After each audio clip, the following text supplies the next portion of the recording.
Hello guys, আসসালামু আলাইকুম। আজকে আমি রান্না করব চিংড়ি মাছ দিয়ে লাল শাক দিয়ে ঝোল।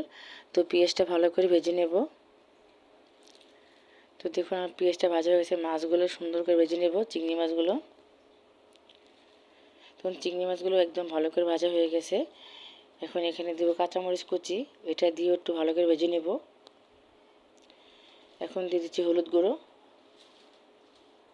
মরিচ গুঁড়ো, ধনে গুঁড়ো, স্বাদ মতন লবণ। এখন এটাকেও একটু হালকা করে ভালো করে ভেজে নেব। দেখুন প্রায় ভাজা হয়ে গেছে। এখন দিয়ে দেবো শাকগুলো।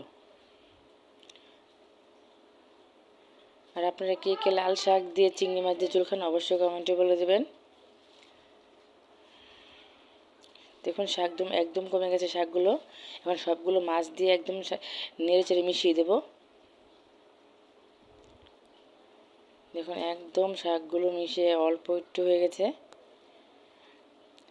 তোমার শাক রান্নাটা কেমন হলো অবশ্যই কমেন্ট করে বলে দেবেন। সবাই লাইক করবেন, শেয়ার করবেন। সবাই ভালো থাকবেন। আর আমার চ্যানেলটা ভালো ভালো ভিডিও পেতে হলে অবশ্যই সাবস্ক্রাইব করে দেবেন। সবাই ভালো থাকবেন। আসসালামু আলাইকুম।